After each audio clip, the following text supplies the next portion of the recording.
Bonjour, bienvenue sur Ma vie d'entrepreneur, le podcast des ambitieux et ambitieuses.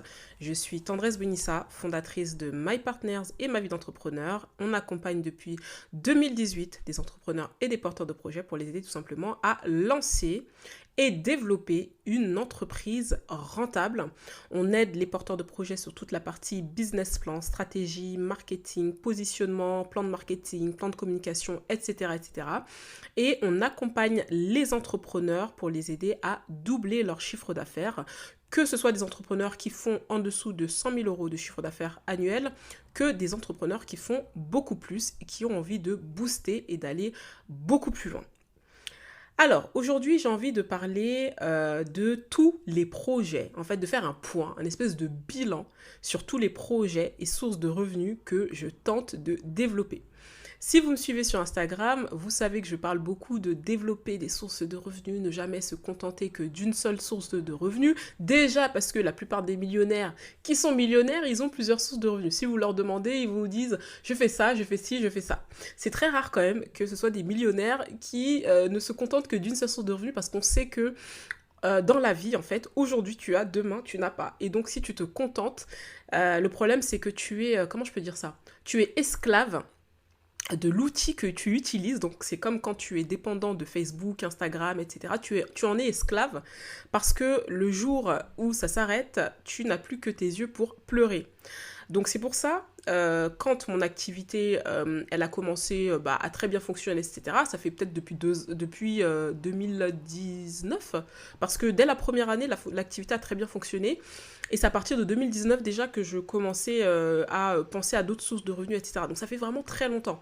Sauf que malheureusement, comme je suis sur le terrain et que je suis entre guillemets un petit peu esclave de mon activité, et ben du coup c'est assez problématique parce que j'ai pas le temps, j'ai vraiment pas le temps. Et on ajoute à ça des enfants qui sont arrivés en 2020, là ça fait un combo diabolique si je peux dire, et qui rend très difficile du coup la volonté finalement de développer pas mal de choses à côté. Mais je m'y suis forcée cette année.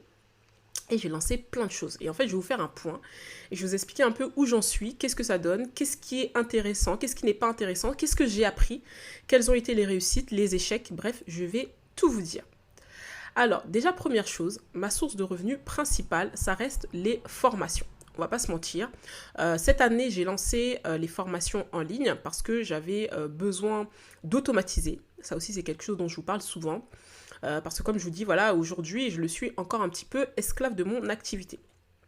Et mon activité a besoin de moi pour tourner. Or, ce que je cherche aujourd'hui, c'est une activité qui tourne sans que je sois là. Pour information quand même, j'ai commencé en 2018, en mars 2018. Là, on est fin d'année. L'année prochaine, ça fera déjà 6 ans. Donc là, je considère que ça fait déjà 6 ans. Ça fait 6 ans, je suis sur le terrain et ça fait 6 ans que je charbonne. Et du coup, quand vous faites autant d'années à être sur le terrain, à charbonner, etc., vous avez envie d'automatiser. Hein, et vous avez juste à écouter mon épisode de podcast là-dessus, donc je ne vais pas m'éterniser là-dessus. Mais du coup, j'ai lancé donc les formations en ligne, mais malheureusement pour moi, ça n'a pas fonctionné autant que je le souhaiterais. Je vous ferai prochainement un bilan de mon année 2023 pour vous dire comment ça a été, etc. Mais c'est vrai que les formations en ligne, alors j'ai vendu des formations, mais pas autant que je le souhaitais en fait. Parce que l'image que je projette et tout ce que j'ai mis en place depuis le début font que quand on me contacte, on continue à énormément de pourcents de me contacter pour être accompagné en one-to-one. Et ça, c'est vraiment une problématique que j'ai rencontrée.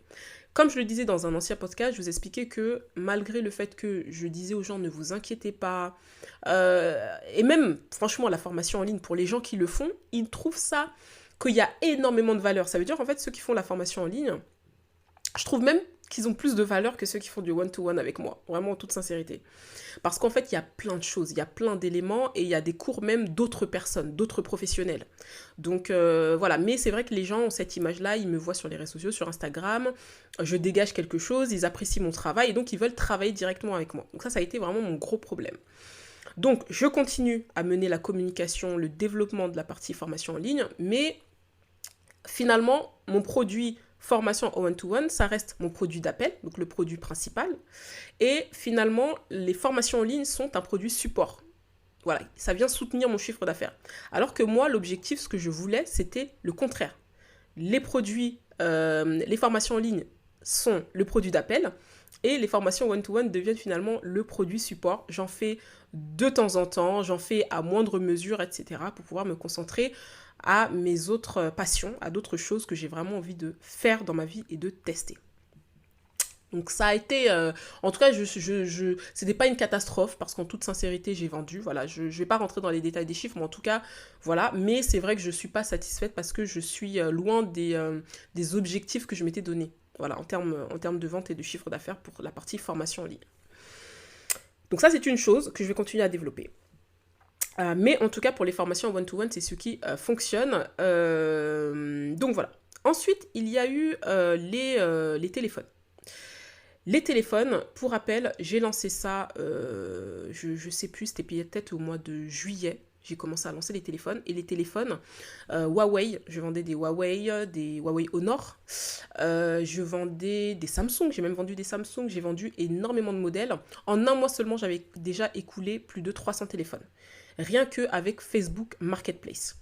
Ensuite, après, j'en ai écoulé plus de 300 autres grâce à ma communauté, grâce à plein de choses. Mais en gros, je vends aussi des ordinateurs, d'ailleurs, pour information.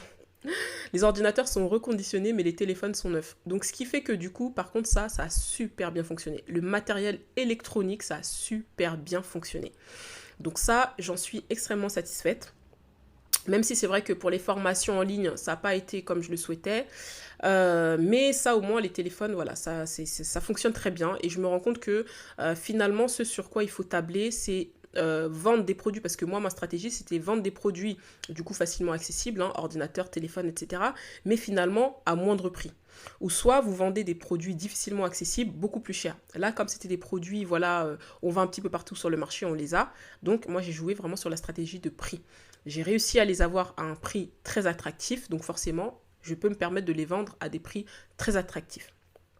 Donc déjà ça c'est une chose. Petite chose d'ailleurs, juste pour revenir sur les formations, je ne l'ai pas dit, mais ça c'est quand même important, même si j'en parlerai dans le bilan 2023 que je ferai, c'est que je suis quand même dépendante du dispositif CPF. J'ai voulu l'arrêter à un moment donné, mais en me rendant compte que je suis quand même dépendante parce que j'ai quand même beaucoup de clients qui continuent à payer avec ce dispositif-là.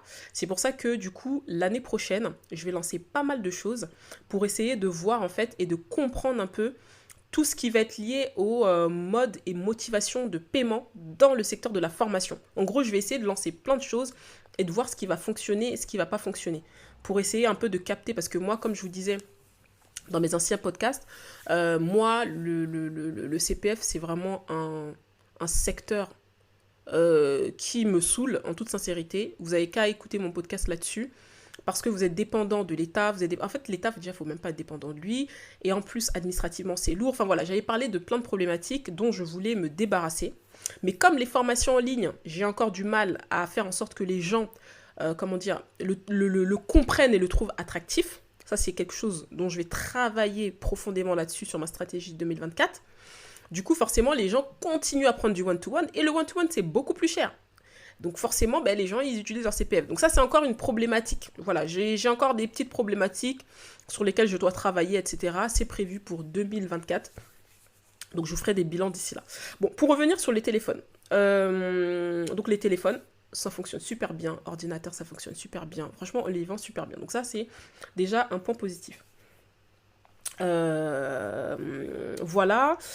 Donc moi, ce que je recommanderais, c'est ce que je vous disais. Donc soit vous vendez des produits accessibles facilement sur le marché mais pas chers, ou soit chers mais difficilement accessibles.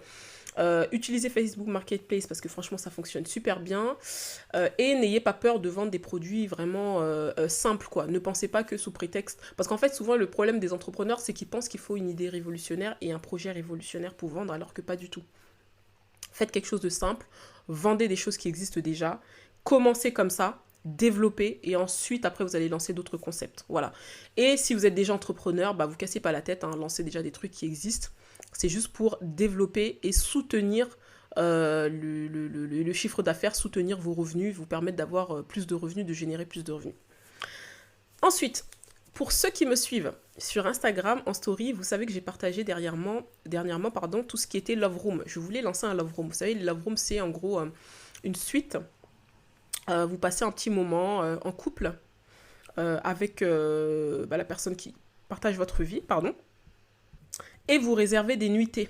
Donc voilà, vous réservez 1 ou 2 nuits, 3 nuits, voilà, en fonction. Et c'est souvent des choses qui fonctionnent très bien le week-end, en fin de journée, en fin de semaine, donc vendredi, samedi, dimanche. Et c'est vrai qu'en semaine, c'est assez calme. Et du coup, j'ai donc été accompagnée sur cette partie-là, pour la partie recherche de biens, parce qu'en fait, on voulait, avec mon conjoint, investir là-dessus sur un Love Room. On le pensait rentable, donc on a commencé une étude de marché, on a commencé donc une étude quantitative, donc un questionnaire, pour essayer de voir un petit peu les gens, ils seraient prêts à se déplacer combien de kilomètres maximum autour de chez eux pour justement profiter d'un Love Room. Ensuite, après, on a fait des études qualitatives pour comprendre un peu le besoin. Qu'est-ce qu'on a fait encore ? On s'est fait accompagner pour justement faire le point sur la recherche de biens, etc., etc., etc. Et puis finalement, on s'est fait accompagner aussi pour les calculs, en fait. Et finalement, on s'est rendu compte de la rentabilité quand même assez faible. Et voilà, au niveau de la rentabilité, on était quand même sur des chiffres faibles, quoi. On était en tout cas bien en dessous de 10 000 euros par mois. On était plus dans les 5 000, 6 000, 7 000, vraiment maximum, qu'on pouvait se faire en brut. Donc on retire toutes les charges de l'État et les charges même pour faire tourner le business, ça fait plus grand chose dans sa poche. Voilà. Donc, et surtout si en plus derrière, vous retirez le crédit que vous demandez à la banque pour justement vous financer ce business-là, au final, ça vous fait plus grand chose dans votre poche. Donc finalement, on s'est rétracté. On s'est dit, voilà, là, on n'est pas dans une phase où voilà, à la limite, faire un truc comme ça, c'est plus quand tu veux vraiment donner du patrimoine à tes enfants ou quelque chose comme ça. Enfin, voilà, là, on est plus dans une phase où il faut qu'on fasse une activité qui rapporte, plutôt que être dans une phase à faire des choses qui vont te rapporter pas beaucoup, peut-être en net 1000 euros, 800 euros. Là, vraiment, je me dis, et à un moment donné dans la vie, il vaut mieux d'abord investir de l'argent sur quelque chose qui va te rapporter beaucoup de sous. Une fois que tu es à l'aise, que tu as plusieurs sources de revenus, j'ai bien dit plusieurs sources de revenus qui tournent tranquillement, qui fonctionnent, là, du coup, tu peux, de mon point de vue, ça c'est mon avis personnel, développer du patrimoine. Donc ça veut dire que même si c'est un truc qui te rapporte 500 euros, 800 euros par-ci par-là, c'est du patrimoine, c'est très bien. Mais c'est vrai qu'au début, quand même, si tu veux atteindre un certain niveau de revenus, un certain niveau dans ta vie, il va falloir vraiment faire des choses qui rapportent concrètement. Et attendre sur 800 euros, 1000 euros, etc., c'est pas ça qui t'évite de redevenir salarié. Donc c'est pour ça que finalement, on a abandonné cette idée du Love Room. Donc pour ceux qui me suivaient, qui ont répondu aux questions, etc., vous avez dû vous dire, ah mais elle va lancer un nouveau truc et tout. Mais franchement, niveau rentabilité, on n'était pas satisfait. Et du coup, finalement, on va pas aller là-dessus. Et on a arrêté. On a aussi voulu tester la franchise. Et oui, vous n'entendez pas mal, vous entendez bien, on a voulu tester la franchise. Parce qu'en fait, si vous voulez, on était intéressé par une franchise de sport. Je ne vais pas dire laquelle, parce que comme j'ai fait des rendez-vous, c'est peut-être des trucs confidentiels, j'ai pas envie que ça se retourne contre moi, etc. Donc je vais pas dire qui, mais en tout cas c'est une franchise de sport. Et du coup, on les a contactés parce qu'on souhaitait du coup lancer le même concept. Donc voilà, tout simplement ouvrir la franchise. Donc on s'est dit, voilà, on a envie d'investir, on a envie de développer d'autres sources de revenus. La franchise, ça peut peut-être être une possibilité, voilà. Donc du coup, on fait les rendez-vous, etc., avec le directeur, le responsable réseau, etc., qui nous explique, etc., blablabla. Donc, moi, ce qui m'intéresse, je suis dans le business, je suis entrepreneuse. Du coup, tout de suite, j'ai voulu rentrer dans l'aspect chiffré. ça ramène combien, quel est le chiffre d'affaires maximum qu'on peut se faire, etc., etc. Parce que déjà que droit d'entrée, on te demande 25 000, ensuite tu dois payer ceci, cela, ceci. Moi, je pensais que les 25 000, ça comptait quand même tout. Au final, tu te rends compte que la partie, les flyers, tout ça, tu dois les financer toi-même. L'enseigne, tu dois le financer toi-même. En fait, tout est à ta charge. Donc, je me dis, mais attends, en fait, les 25 000, c'est juste pour ton nom. J'achète ton nom, en fait, dans les 25 000. D'accord, ok, bon. Voilà. Donc du coup, on s'est rendu compte pendant les calculs que le directeur de réseau nous a dit le maximum qu'on pouvait se tirer de cette franchise-là, en tout cas, était 300 000 euros de chiffre d'affaires. Et dans les 300 000 euros de chiffre d'affaires, on pouvait se retirer un bénéfice net que 50 000 euros, je crois, si on enlève les charges, blablabla, ensuite après le crédit de la banque et tout, il te reste 50 000 euros net, etc. Et il a dit, et en plus c'est ambitieux. Il a dit c'est ambitieux parce que c'est quand même rare ceux qui font 300 000 euros de chiffre d'affaires, etc. Qu'est-ce qu'il nous a dit encore? Ensuite, il a dit, là, il faut tabler plus les premières années. La première année, plus sur du 30 000 euros de bénéfice net. La deuxième année, 40 000 euros. Voilà, ça pouvait monter. Enfin, et en fait, on s'est rendu compte que finalement, en termes de rentabilité, c'était pas si ouf que ça. Parce que sur 300 000 euros, toucher que 30 000 euros, 40 000 euros, 50 000 euros, je suis désolée, les 300 000 euros, je les fais en faisant des formations. Donc, il y a un moment donné, si tu cherches des sources de revenus supplémentaires, c'est pour... Et en ayant beaucoup moins de charges que cette salle de sport. Donc, finalement, quand j'ai fait le point, je me suis dit, c'est peut-être pas intéressant, en fait, qu'on se lance dans ce concept-là, qu'on se lance dans ce projet-là, finalement. Et en sachant qu'il a dit, franchement, les 300 000 euros de chiffre d'affaires, pour lui, c'était quand tu es hyper ambitieux. Et pour moi, 300 000 euros de chiffre d'affaires, c'est pas beaucoup, en fait. C'est pas beaucoup. Alors, si, effectivement, on pouvait se tirer avec au moins, j'ai bien dit au moins la moitié, là, j'aurais pu, en bénéfice net, là, j'aurais pu trouver ça intéressant. Mais si c'est pour se casser le dos, se fatiguer, etc., pour sortir 40 000 euros, 50 000 euros, ou même 30 000 euros la première année, je trouve que tu te mets salarié, tu fais ton 9-17, tu as beaucoup moins de pression parce que quand tu es chef d'entreprise, tu as la pression, tu as le stress. Limite, ton activité, elle te quitte jamais. C'est matin, midi, soir. Tu es en vacances, ton activité, elle te poursuit. Si c'est pour gagner 30 000 euros, 40 000 euros, ça veut dire que je n'ai pas à y mettre les pieds dans la salle de sport. Ça veut dire que je n'y vais jamais, en fait. C'est-à-dire le truc, il fonctionne, je n'y vais jamais. Parce que si c'est pour y aller, pour y être présent, etc., et sortir 30 000, 40 000, je trouve pas ça très intéressant. Et idem pour 50 000, il y a encore 50 000, si c'est vraiment du net-net, c'est-à-dire l'État est passé par là, parce que là, les 30 000 et 40 000, l'État n'était pas passé par là, c'était les dividendes. Donc si tu veux te sortir des dividendes, tu retires 15% de ce que l'État va te prendre au niveau de la flat tax, là, ben ça te fait beaucoup moins, quoi. Donc...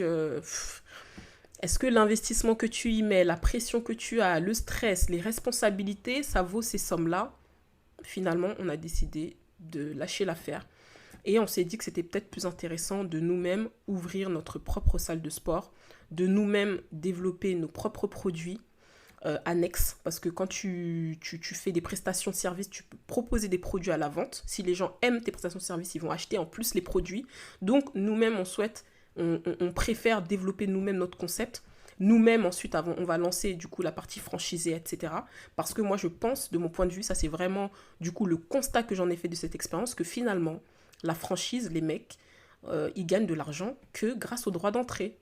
J'ai pas l'impression que vraiment ouvrir une franchise, c'est vraiment quelque chose qui ramène de l'argent, concrètement. Pour moi, la franchise, ces mecs-là se font de l'argent sur les droits d'entrée. Ça, c'est vraiment mon avis, parce que ils font des vingtaines, trentaines de nouveaux entrants chaque année. Tu multiplies par 25 000, tu multiplies fois le nombre de structures qu'ils ont déjà. Non, tu multiplies ça par le... Attends, qu'est-ce que je vous dis? Je vous raconte n'importe quoi. Tu fais 25 000, tu multiplies par le nombre d'entrées par an, et tu rajoutes aussi, parce qu'on doit les donner des... Comment on les appelle ça? Vous savez, les petites... comment on les appelle? Les royalties de 8%. tu multiplies le nombre de royalties par mois que tu gagnes par enseigne fois 12, mais c'est comme ça qu'ils gagnent de l'argent en fait. C'est comme ça qu'ils gagnent vraiment de l'argent. C'est pas par la structure elle-même. C'était pas la structure elle-même de base qui permettait de générer autant d'argent. Donc en fait, ça, je m'en suis rendu compte. Et c'est vrai que j'avais un a priori sur la franchise, j'avais une mauvaise image de la franchise et tout.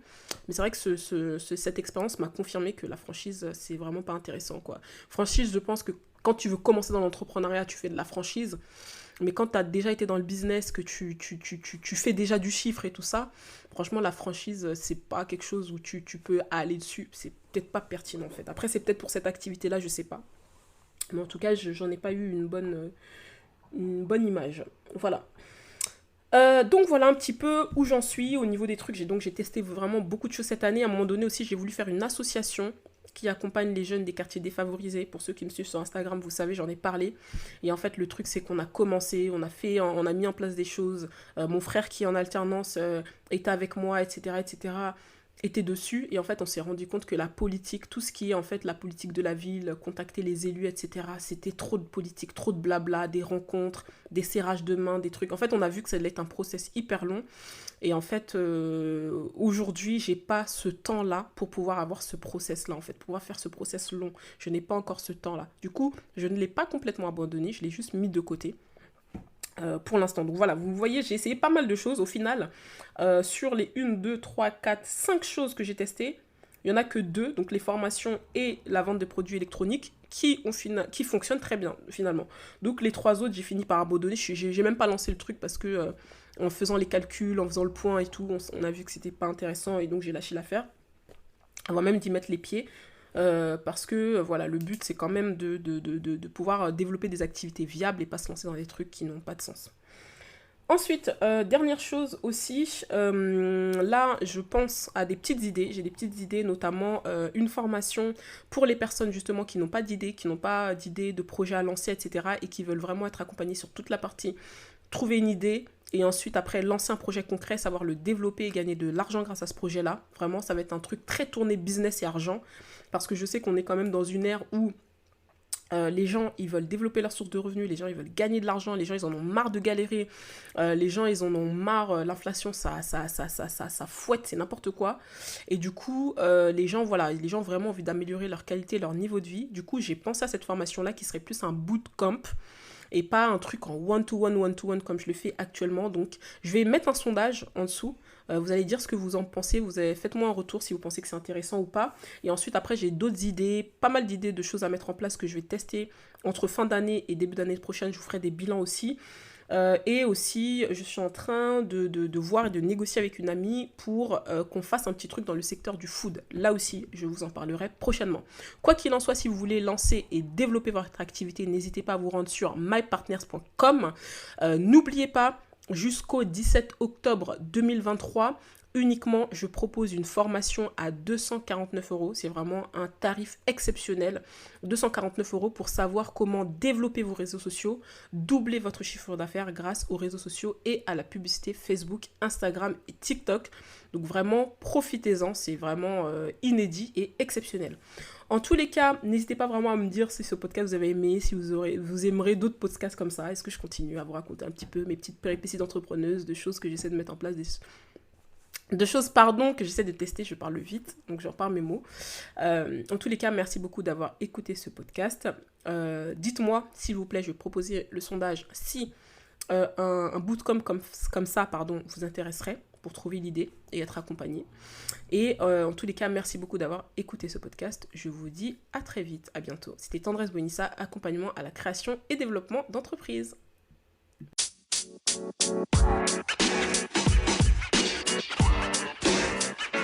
You know, man.